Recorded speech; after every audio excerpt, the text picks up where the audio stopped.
Bonjour, bienvenue à l'écoute de Bethesda, le podcast de la guérison et de la conversion. Ici, nos témoins vous racontent comment l'extraordinaire a bouleversé des vies ordinaires et comment le Christ, avec ses saints et les anges du ciel, est tout le temps à l'œuvre dans toutes les circonstances de la vie. Des femmes et des hommes comme chacun d'entre nous qui acceptent de raconter leur histoire en toute sincérité et simplicité. Bethesda est une production de Zeteo et c'est chaque semaine un nouvel épisode, un nouveau témoin, un nouvel éclat de la grâce et de l'action de Dieu qui est partout et qui ne demande qu'une chose, que nous entrouvions notre porte pour être submergés d'amour. Cette semaine, nous rencontrons Arnaud et Axel qui témoignent de l'arrivée de Jérôme, leur fils trisomique, leur dernier-né d'une fratrie de 6 enfants. Bonjour, donc nous nous appelons Arnaud et Axel. Nous avons 53 ans et nous sommes mariés depuis 1995. Nous avons la grande joie d'avoir 6 enfants, 3 filles âgées de 24, 22, 16 ans, 3 fils qui ont 20, 18 et 14 ans. Et nous allons vous raconter la belle histoire de Jérôme, qui est notre petit dernier. Oui, alors la naissance de Jérôme, eh bien on peut dire qu'il n'était pas complètement attendu, du moins consciemment. Nous avions déjà 5 enfants, le dernier n'avait que 8 mois, l'aîné 9 ans, et je reconnais, j'étais quand même un petit peu fatiguée. Et donc il nous a fallu un petit peu de temps pour accepter cette grossesse complètement inattendue. C'est vrai que c'était inattendu pour nous, c'est vrai que c'était quand même une grosse inconnue, puisque Axel était fatigué. Et en même temps, les enfants, eux, étaient à fond. Je pense que ça nous a aussi bien dopés. Pour eux, avoir un nouveau petit frère, une nouvelle petite sœur, c'était une joie incroyable. Quand j'ai appris que j'étais enceinte du 6e, tout de suite je me suis dit non mais ça c'est juste de la folie. D'abord c'est pas raisonnable bien sûr et surtout ça va pas être possible. Ça je vais pas pouvoir. Et c'est assez étonnant et je dis c'était pas raisonnable parce que quelques jours auparavant les enfants qui sont toujours à fond pour la vie nous avaient dit allez encore un bébé papa et maman. Et les papas et maman avaient répondu, et notamment moi, je me souviens très bien, ah non, ça les enfants, ça ne serait pas raisonnable. Non, c'est non. Voilà. Le bon Dieu, quelquefois, a ses plans à lui. Il va souvent au-delà de ce qui est raisonnable. Il sait ce qu'il fait. Nous, sur le coup, on comprend rien. Mais c'est, je crois, ce qu'on peut appeler la folie de l'amour qu'on a vécu avec Jérôme. Parce que ce bébé, il nous est vraiment tombé du ciel. Et on aime bien dire que c'était le bébé de l'amour. Nos enfants, en fait, c'était un peu leur rêve d'avoir un petit frère ou une petite sœur. Et alors, ils l'appelaient Justin. Pourquoi Justin ? Justin, ça voulait dire, allez maman, juste un seul petit bébé. Si on revient à Jérôme, donc quand on a appris, en fait, sa date de conception et celle qui était prévue pour sa naissance, pour nous, ça a été un vrai choc parce qu'en fait, les médecins nous ont dit, ben voilà, conception le 28 décembre, naissance le 30 septembre. Et ça, c'est 2 dates qui étaient clés dans notre histoire d'amour. C'était vraiment, voilà, il s'était écoulé 9 mois entre notre déclaration, 28 décembre, et notre mariage, 30 septembre. Donc ça a été vraiment un gros choc. On aurait voulu le faire, on ne serait pas arrivé. Et ça a été finalement le début, un grand signe, voilà, pour nous apprendre à lâcher prise dans cette nouvelle aventure. Cette nouvelle aventure, elle va commencer avec une première échographie. Ce moment où tout bascule.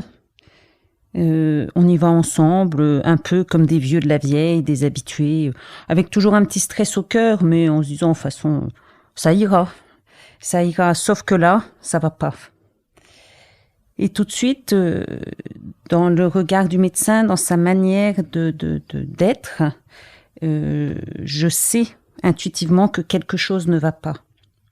Il y a un silence, un immense silence, et puis quelque chose d'infiniment triste qui circule. quelque chose qui est du domaine de la mort. J'ai déjà compris, mais je suis incapable de poser une question. Je peux pas parler. Je la revois, prenant des mesures sur notre bébé, l'examinant sous toutes les coutures, mesurant l'épaisseur de la nuque. Et là, elle nous parle de nuque épaisse. Il va falloir faire des examens, car il y a peut-être des problèmes potentiels pour le bébé. En fait, on sait très bien ce que ça veut dire, nuque épaisse. Nuque épaisse, c'est un signe, un signal de trisomie. Là, c'est vrai que de voir notre bébé comme ça mesuré sous toutes ses coutures, c'est terrible. C'est comme si c'était un objet. Or, ce bébé, parce qu'on l'appelle déjà bébé, c'est pas un objet. C'est déjà notre tout petit. Mais c'est vrai, quand cet échographe nous parle de nuque épaisse, tous les parents en témoignent, hein. La terre qui s'arrête de tourner, c'est le tsunami, c'est le tremblement de terre, c'est un gouffre sous nos pas. Donc ce silence, le traumatisme. Et plus que ça, en fait, on sait ce que ça veut dire. Parce que les examens, les prises de sang, la myosynthèse et compagnie, si on les fait, parce qu'on est toujours libre de les faire ou pas, si on les fait et s'ils décèlent une anomalie, on va nous proposer forcément une interruption médicale de grossesse. Tout ça, ça va très vite, hein, ça prend quelques fractions de secondes. Maintenant, aujourd'hui, on le dit avec nos mots, mais voilà. Et puis en plus, ces examens, ils peuvent être dangereux pour le bébé. En fait, comme je dis, on est très lucide de tout ça inconsciemment parce qu'on en a aussi déjà beaucoup parlé entre nous. Et alors, je me souviens très bien à ce moment-là, la mère lionne réagit en moi. Elle se campe devant le médecin qui est retourné derrière son bureau. Elle le regarde, je la regarde droit dans les yeux et je lui dis « Madame, soyons bien clairs, ce tout petit, c'est mon bébé et je vous interdis d'y toucher. » Voilà, je me souviens très bien, elle me regarde, des larmes dans les yeux, et elle me dit « Vous en avez de la chance de pouvoir réagir comme ça. » Nous avions déjà été sensibilisés aux questions de trisomie. Voilà, nous savions que la myosynthèse est suivie très largement d'IMG. Donc IMG, interruption médicale de grossesse, avortement. Voilà, on en avait déjà parlé, on avait beaucoup échangé, on a eu cette chance-là, de beaucoup échanger sur la vie, sur son caractère sacré, sur l'avortement, etc. On avait fait un petit peu de formation de bioéthique. Alors, on fait ce choix en couple de vivre cette grossesse comme on pourra, et avec la grâce de Dieu. Avec la grâce de Dieu qui n'enlève rien à la traversée de cette grossesse particulièrement anxiogène. Certains jours, c'est l'imagination qui s'emballe. Et je me demande quelle tête aura notre bébé. Je pars un peu en vrille. Arnaud, heureusement, m'aide à rationaliser les choses, à mettre un peu de raison quand l'affect prend trop de place et me fait un peu, partir. En fait, très vite, on a été sensibilisés au fait que ce bébé avait droit à un accueil comme les autres, un peu un sens de la justice exacerbé. Et ce qu'on a voulu, c'est tout de suite dire non, on attend un bébé, on attend la vie, et on n'attend pas un problème. Et donc, on voulait vraiment se réjouir de cette grossesse, malgré les difficultés. Et donc, on a posé des actes assez forts, en fait, pour dire on accueillera notre bébé comme il sera. Trisomique ou pas, inconditionnellement, on l'accueillera et on l'aimera. Et il est avant tout une personne à aimer.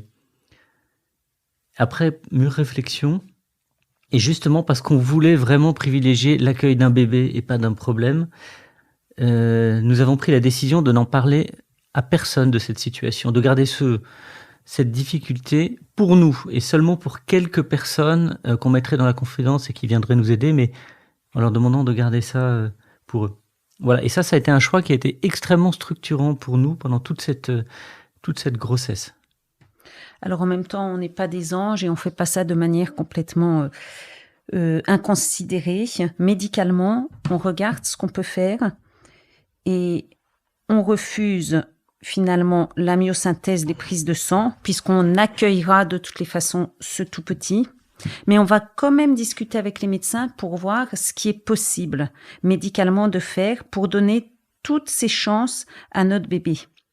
Et en fait, on se rend compte, il y a une porte qui s'ouvre et les médecins nous disent, mais ce que vous pouvez faire, ce sont des échographies morphologiques qui vont pouvoir peut-être nous permettre de déceler des malformations morphologiques ou surtout cardiaques qui sont très fréquentes chez les petits bébés trisomiques.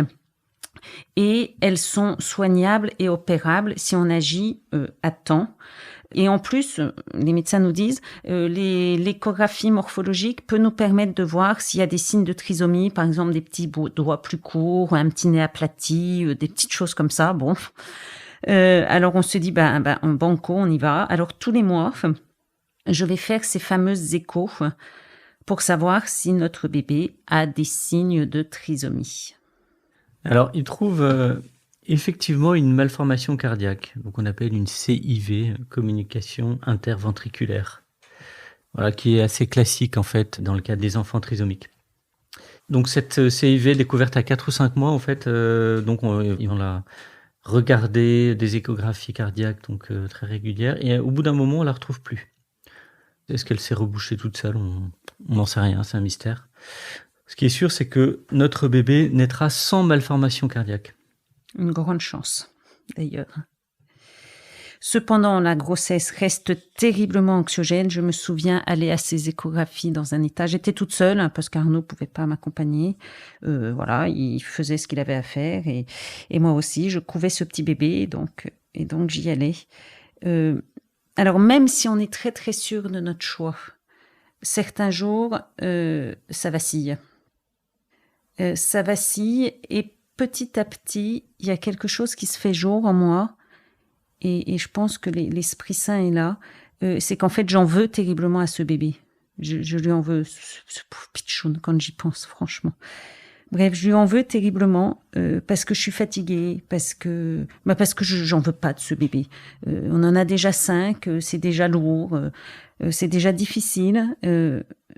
Même s'il y a des joies immenses, et que cette famille nombreuse, on la voulait, ça c'est important de le dire, on la voulait du fond de nos cœurs et de nos tripes. Il n'empêche que là, je sais que, voilà, n'en pouvant plus, je lui en veux. Et je me souviens très bien qu'un jour, je suis dans ma voiture, je devais revenir d'une échographie, seule.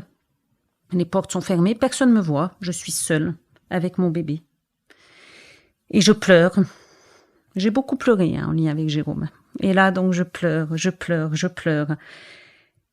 Et d'un seul coup, je pose les mains sur mon ventre. Et là, je me mets à parler à mon bébé. Et je lui dis combien je suis désolée, combien je suis triste de ne pas pouvoir l'accueillir dans la joie, mais aussi combien je suis fatiguée. Et surtout, je lui dis combien c'est pas de sa faute si je suis triste, qu'il n'y a absolument pour rien. Et surtout, je lui demande pardon. Et je pense que ce pardon a été infiniment réparateur pour notre relation, pour notre lien. Et je suis persuadée que ce moment si intense m'a permis de vivre l'accueil de Jérôme d'une manière complètement extraordinaire. Mais il avait fallu en passer par là. Alors, les semaines avancent et pour nous donner de la force, du courage, on avait besoin de poser un acte. On a fait le choix de partir en pèlerinage familial rue du Bac. Pèlerinage familial, nos enfants, bien sûr, ne savaient pas les difficultés de la grossesse de Jérôme. Donc on part tous en famille, on habitait Rouen à l'époque, on part tous en famille rue du Bac à Paris, à la chapelle de la Médaille miraculeuse. Et on voulait offrir, passer du temps, confier cette grossesse, ces difficultés à la Vierge, là-bas. Et c'est un moment qui est très simple, comme finalement la chapelle de la Médaille miraculeuse, c'est très simple, c'est très caché. Et c'est un moment très intense qu'on passe en famille. Et avec finalement, on sort de la rue du Bac avec la conviction que la Sainte Vierge nous accompagnera, qu'elle ne nous lâchera pas. Et au retour de ce pèlerinage, je me rappelle, on marchait dans un jardin à Paris, on prend la décision de dire le chapelet tous les jours. C'est comme si on prenait la main de Marie dans ces circonstances où on n'était pas en train de se noyer, mais enfin on était quand même en eau trouble, comme si on prenait la main de Marie et qu'on la lâchait pas, et qu'on faisait ce choix très, très ferme, tous les deux, voilà, de ne plus jamais lâcher la main de Marie. Tous les jours de notre vie, qu'il pleuve, qu'il vente, qu'il y ait du soleil, qu'il neige, on ne lâchera pas la main de Marie. C'était ça ce grand cadeau qui nous a été donné rue du Bac. Oui, et on ne lâchera pas la main de Marie. Concrètement, ce sera avec le chapelet. Et le chapelet, on pourrait faire un autre témoignage pour dire combien, il y a une vie avec le chapelet et il y a une vie sans le chapelet. Et je vous laisse deviner laquelle est la plus belle. Mais ça, c'est un secret qui est à découvrir personnellement. Voilà, je peux pas en dire plus. Alors, un petit mot, juste le chapelet, c'est la prière des pauvres, c'est la prière des simples, c'est la prière des petits. Et c'est vrai, dire des Je vous salue Marie, en boucle, c'est pas très intellectuel. Et c'est Jérôme, notre enfant trisomique, qui nous y a conduits. Donc on ne savait pas à ce moment-là que Jérôme était trisomique.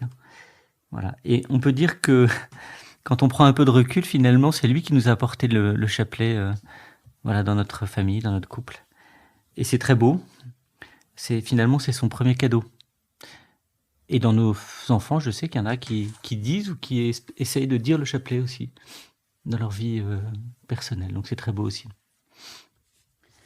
Ce pèlerinage si simple nous a donné une force intérieure, une confiance inébranlable en Dieu. Cette confiance, on en avait besoin, et cette force de Dieu, surtout, on en avait besoin. Parce que je redis, certains jours, c'est difficile. C'est peu de le dire. Et puis, on est confronté à cette question de l'avortement, parce que ce serait tellement facile d'éliminer le problème.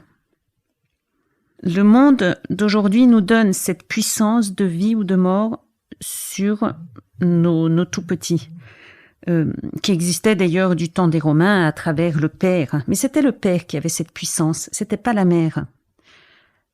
Là, aujourd'hui, la mère se retrouve dans une situation qui est complètement cornélienne et qui est presque inhumaine. C'est terrifiant. Parce que moi, je me rends compte que j'ai droit de vie ou de mort sur mon bébé. Moi, je trouve ça complètement déshumanisant et certains jours, je me dis, mais j'aurais mieux aimé ne pas avoir à vivre ça et me dire que je pourrais avoir le choix. Ça me rend presque folle, en fait. D'où cette importance de Dieu qui est là et qui nous, je sais pas comment dire ça, qui nous donne, cette force, cette confiance, mais c'est autre chose. Je pense à la Bible, quand on nous la remet, la Bible, on nous dit ce sera un livre de vie qui t'aidera à faire les bons choix. Et là, c'est vraiment ça, en s'appuyant sur Dieu et sur la Bible, on sait qu'on va dans la bonne direction, parce qu'on est quand même très, très secoué, très, très secoué. Donc, dans ce monde moderne, on nous donne cette possibilité de faire un choix de vie ou de mort. Et ça rejoint cette culture de mort dont a parlé le pape Jean-Paul II et qui nous a toujours beaucoup marqué.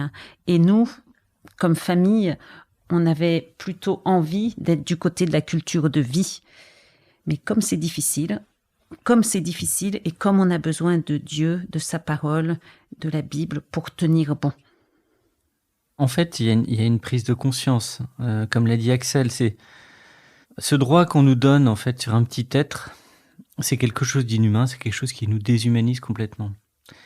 Et ce qu'on va vivre, c'est assez paradoxal. C'est finalement l'éventualité de l'avortement qu'on avait toujours repoussé rentre un peu dans notre vie ou dans notre histoire. Paradoxalement, on est de plus en plus sûr de notre choix, le choix de la vie. Et puis en même temps, on est très sensible à ces questions et on devient très très très indulgent et très miséricordieux pour celles enfin ceux et celles, parce que souvent c'est pas qu'un choix de maman, c'est aussi un non-choix de papa, par exemple. Bref, on devient très indulgent et très miséricordieux, très, voilà, je sais pas comment l'exprimer, très compréhensif peut-être, ou peut-être c'est peut-être de l'ordre de la compassion, voilà, pour ceux et celles qui font un autre choix. Voilà, nous on n'est pas mieux que les autres, soyons très clairs. Simplement, on a eu la chance, on a eu beaucoup de chance, beaucoup de grâce autour de nous qui ont fait que le choix était lumineux, difficile mais lumineux. Voilà, et il faut être bien accroché au rocher. Voilà, il faut avoir un socle, quelque chose de solide, un rocher. Et le rocher, c'est le Christ en fait, pour tenir bon. Alors le rocher, c'est le Christ, mais moi très concrètement, mon rocher, ça a été quand même mon homme, mon mari, très simplement. Comme je l'ai dit tout à l'heure, le jour où ça vacillait, où mon imagination partait complètement en vrille, il était là, il mettait de la raison. Et là, donc il était là, juste sa présence. Comme je dis, alors qu'il y avait gros vent, que la tempête soufflait, il n'est pas parti. C'est tellement facile de partir. Il m'a soutenue. Vraiment, mais de manière, voilà, c'était très dur, hein, mais il était là, je le savais. Et d'ailleurs, il l'a concrétisé un jour. Encore une fois, j'étais en larmes. Je suis désolée, hein, il y a beaucoup de pleurs, mais il y a de la joie aussi, ça c'est sûr. Et je lui disais que je pourrais pas y arriver, que c'était trop dur, et que je sais même pas si j'arriverai à l'aimer, mon bébé. Ça, c'est terrible pour une maman de se dire, est-ce que je vais réussir à l'aimer? Et alors, là, c'est lui qui a posé ses mains sur mon ventre et il m'a dit, et ça, je n'oublierai jamais, mais dis donc, je te rappelle que ce n'est pas seulement ton bébé, mais que c'est aussi mon bébé. C'est notre bébé. Et je suis là et je serai toujours là pour t'aider et pour vous aider. Comme je dis, un homme qui est debout, droit dans ses bottes, à côté de vous, pour une femme, ça change tout. Toute seule, je ne sais pas ce qui se serait passé pour moi. Hein. Je ne sais pas. Mais là, c'était possible parce qu'on était ensemble au front. Donc on a, comme on l'a dit, rentré de la rue du Bac avec quand même des belles grâces d'abandon. Toujours des difficultés, la tempête soufflait, mais je pense une vraie grâce de savoir que Jésus était dans la barque. Et puis en même temps, donc la tempête souffle, on est un petit peu perdu. On est dans l'inconnu. Et en fait, on a fait le choix de rester seul, hein, de pas diffuser oubi et torbi la nouvelle que Jérôme pouvait être différent. Mais on a quand même besoin de rencontrer d'autres personnes et on veut surtout rencontrer des parents qui ont refusé l'IMG. Et on voulait passer par le corps médical, donc on demande à notre médecin qui nous regarde ou qui regarde Axel et qui lui dit, je me rappelle de cette phrase, « Madame, vous voulez savoir la vérité ? Je n'en connais pas. » Et il dit ça avec un regard très triste. C'est un homme triste. On sent qu'il est désabusé. Et en fait, on a découvert au travers de cette grossesse que le corps médical porte des choses extrêmement douloureuses, des choses tragiques, voilà, qui invitent aussi à notre miséricorde. Comme nous, en fait. Ils ne sont pas du tout préparés à cette culture de mort. Alors, à quel moment on apprend définitivement que notre bébé est porteur de trisomie 21 ? C'est à sa naissance. Il naît le 4 octobre, jour de la Saint-François d'Assise. Voilà. Et c'est un petit bonhomme, c'est amusant parce que ses 5 frères et sœurs aînés avaient tous été déclenchés. Ils étaient tellement bien chez leur maman qu'ils ne voulaient pas quitter leur maman. Et lui, il est né tout seul, comme un grand. Sa naissance n'a pas été déclenchée. Cette naissance, donc déjà, elle se fait toute seule, assez rapidement, assez tranquillement finalement par rapport aux autres. Donc ça, c'est plutôt agréable, entre guillemets. Mais très vite, on revient à ce fameux silence qui est là. C'est la nuit, il est 3h du matin. Il y a un immense silence dans cette salle d'accouchement, un silence qui est même inquiétant parce que bébé ne crie pas. Et ça, c'est pas bon signe. Finalement, il réagit à une petite tape de la sage-femme, je me rappelle très bien, et j'entends un petit miaulement de chat qui me rassure un petit peu, même si ça ressemble pas aux cris vigoureux qu'on entend habituellement. Et ça, je le comprends très bien. En fait, on a tout de suite vu que notre enfant était différent. Quelque part, on avait espéré un miracle, on avait espéré qu'il naisse sans handicap, que tout se passe bien. Mais en fait, on prend en pleine face un gros coup. Voilà, un gros coup de massue. Et on le voit tout de suite. On voit bien physiquement les traits de son visage, on voit ses yeux qui sont bridés, on voit qu'il est différent, on voit qu'il est moins tonique. Enfin bref, tout de suite on le voit. La sage-femme rapproche mon bébé de moi. C'est un tout petit modèle. Il fait 1 kilo de moins que ses frères et sœurs. Il a la tête un petit peu penchée parce qu'elle tient pas droite toute seule, parce que les petits bébés trisomiques sont hypotoniques. Je sais tout de suite que c'est un signe de trisomie. Et puis, je sais pas s'il a les yeux ouverts ou fermés, mais moi, ce que j'entends, c'est « alors ». C'est la question, finalement. Alors, quand il naît, le corps médical ne dit rien. On appelle le pédiatre et le bébé respire mal. Alors ça a été effectivement un stress de naissance. Il respire mal et il y a un problème de saturation de l'oxygène dans son sang. Bien sûr, on fait le lien avec la CIV qu'on n'avait pas retrouvée dans sa grossesse. Et c'est l'inquiétude qui vient tout de suite. Le circuit cœur-poumon fonctionne mal ou en tout cas pas très bien.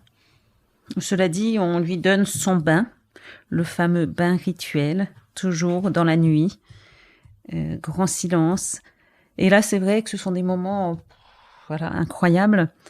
Notre petit bout, on ne l'appelle pas encore par son prénom, c'est trop tôt. Voilà. Il a des yeux grands ouverts, mais vraiment, comme s'il nous disait « Alors, vous allez quand même m'aimer ? Alors ?»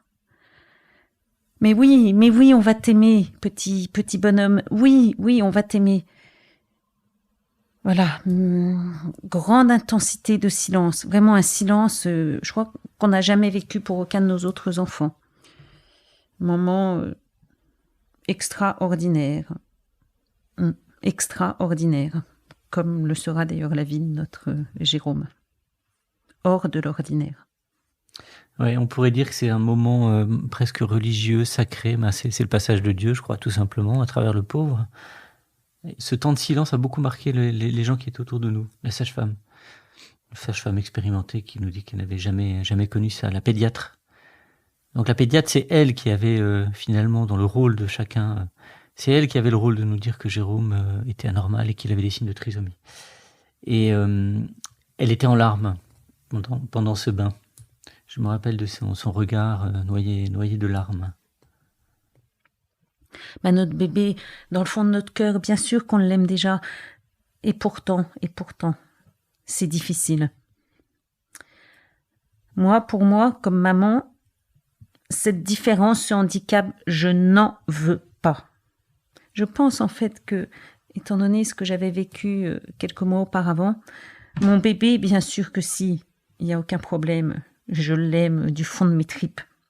Mais par contre, j'en veux pas de cette trisomie. Alors, je tourne la tête de l'autre côté dans mon lit, un peu comme si je voulais m'éloigner symboliquement de cette difficulté, de ce handicap qui est là et qu'on vient de se prendre en pleine figure.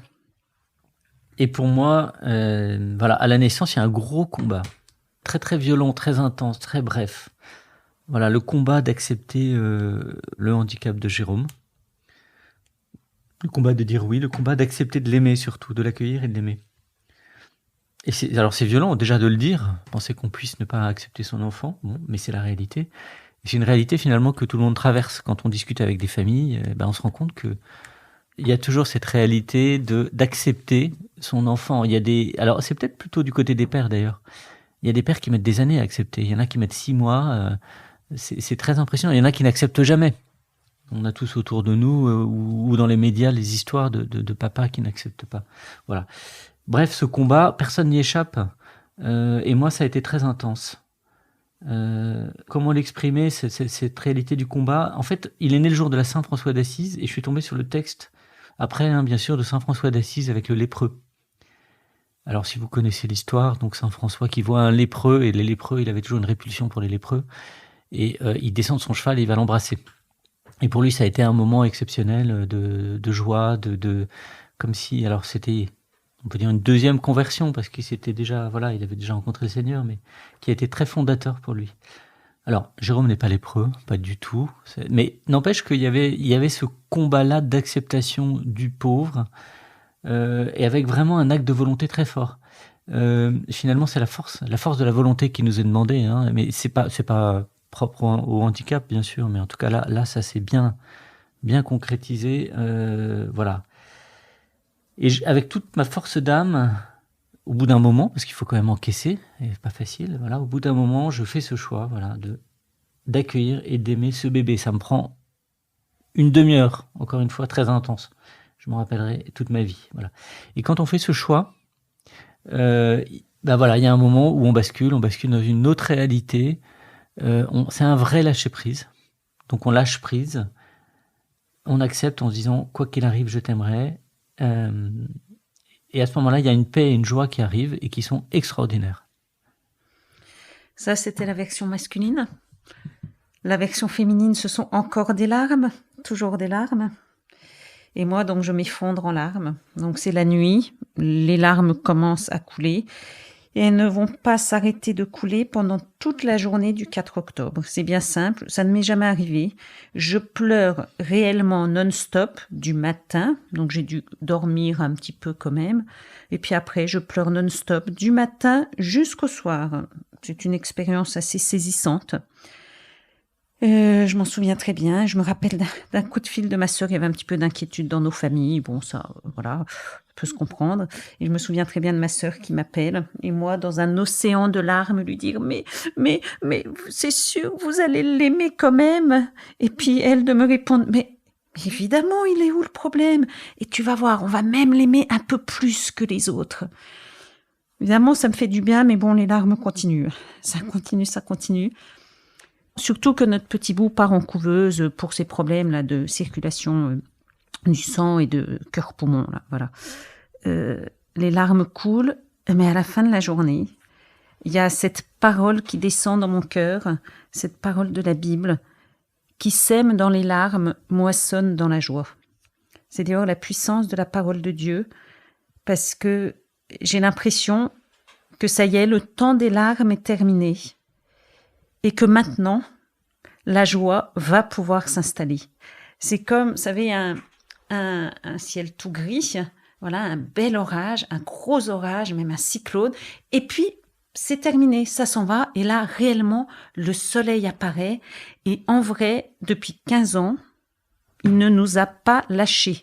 Cette joie ne nous a pas lâchés, et aujourd'hui encore, elle est là. Et cette joie très particulière de l'accueil de Jérôme dans son handicap, elle est encore là. C'est pas parce que il a un handicap et qu'il est trisomique que la joie ne peut pas être là. Les deux peuvent aller ensemble, et ça c'est très important. Et je pense qu'on a vécu, cette difficulté d'accueillir un enfant avec un handicap, parce que c'est une difficulté. On l'a vécu de manière, nucléaire presque, de manière très ramassée dans le temps, très très intense. Je pense grâce à la prière de nos proches, grâce à la communion des saints. Donc on l'a vécu très intensément. Mais après, une fois que c'était fait. Et on a pu rentrer dans ce royaume d'amour. Puisqu'après, ça a été une bulle d'amour, les débuts de la vie de Jérôme. Et on a pu en profiter de ce tout petit qui avait tellement d'amour à nous donner, et nous, je pense, tellement d'amour à donner aussi. On disait que notre bébé avait été placé sous couveuse, donc toujours pour ces problèmes d'oxygénation, une saturation d'oxygène dans le sang qui était insuffisante. Et là, on mesure la chance qu'on a d'avoir un corps médical de cette qualité. Donc le corps médical est vraiment super. Voilà. Et alors c'est très paradoxal parce que finalement avant la grossesse, il y a une espèce on pourrait dire de chasse ça va être dur ce que je vais dire, mais c'est la réalité, une espèce de chasse au trisomique, avec une condamnation ou une espèce de couloir de la mort. Et puis quand ils sont là, et ben en fait, ils sont extraordinaires, le corps médical dans son ensemble. Voilà, tout change. Et on voit effectivement un dévouement, vraiment une sollicitude pour nous aider. Ils étaient aux petits soins avec Axel, voilà, pour favoriser la vie, pour le développer, c'est super. Ils sont vraiment aux petits soins. Alors tout n'est pas rose, on en reparlera après, mais on voit quand même qu'ils sont, ils sont super. Et en même temps, on touche du doigt leur détresse. Parce que ces problèmes de bioéthique, ces problèmes d'IVG, ils le vivent très mal. C'est une culture de mort qui les impacte. Et d'ailleurs, les sages-femmes qui font des avortements, elles le reconnaissent. C'est pas neutre, c'est quand même très violent, c'est très compliqué. C'est pas si simple. Voilà, c'est pas si simple pour eux. Alors, on revient à notre petit bout. On n'a pas dit son prénom, puisqu'il est né le 4 octobre, jour de la Saint-François. Il aurait pu s'appeler François, mais comme il devait naître le 30 septembre, jour anniversaire de notre mariage et jour de la Saint-Jérôme, donc nous avions choisi et reçu d'ailleurs ce prénom dans la prière. C'était le prénom de Jérôme. Alors évidemment, peut-être que le professeur Jérôme Lejeune, son rayonnement nous a influencés. Peut-être, je ne sais pas si on le saura, mais toujours est-il qu'on a été, un peu plus tard, sur sa tombe, confier la vie de Jérôme. De demander l'intercession de ce grand professeur. Oui, on a même demandé la guérison de Jérôme. Bon, on espère toujours la guérison de Jérôme, mais on a reçu d'autres grâces. Alors, on prévient nos amis, nos familles, nos intimes par SMS, bien sûr, ou par téléphone quand on le peut. Et on annonce la nouvelle à nos proches avec une lettre qui commence par une citation de Madeleine d'Agnelloux qu'on va vous relire. Madeleine d'Agnelloux, c'est cette grande pédagogue chrétienne du XXe siècle qui a fondé une Xavière, qui a fondé, c'est peut-être elle qui a fondé d'ailleurs les Xavières, alors là je sais pas. Enfin bref, c'est la phrase qui est magnifique.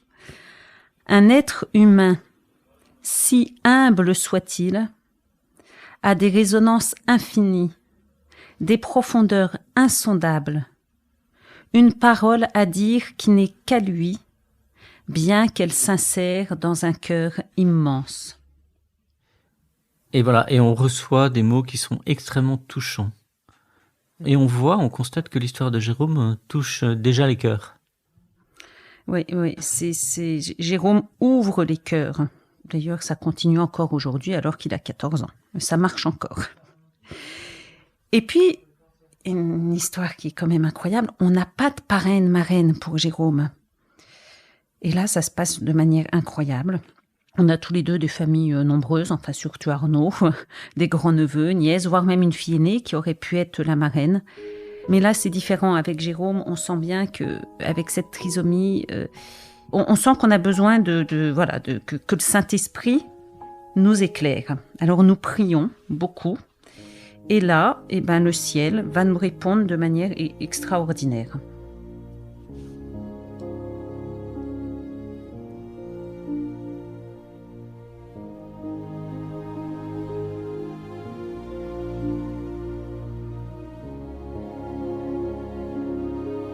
Retrouvez la suite et la fin de cet épisode la semaine prochaine. Si vous pensez que votre témoignage ou celui d'un proche pourrait intéresser les auditeurs de Bethesda, nous vous invitons à prendre contact avec nous en nous écrivant à l'adresse suivante témoignage@bethesda-podcast.fr. Nous vous garantissons de vous répondre avec toute la discrétion nécessaire dans certains cas. Et si vous avez apprécié ce témoignage, si vous voulez soutenir l'effort de Bethesda qui est diffusé gratuitement, nous vous invitons à faire un don sur le lien de paiement en ligne indiqué dans le descriptif de cet épisode. Bethesda doit être diffusé au plus grand nombre. Il doit être gratuit. C'est pourquoi nous appelons ceux qui le veulent et qui le peuvent à nous aider à supporter les coûts de production et de diffusion. Bethesda, c'est une production de Zeteo, une petite équipe indépendante, pleine de bonne volonté, mais une équipe qui n'ira pas loin si elle n'est pas aidée. Alors d'avance, un grand merci à ceux qui feront un don.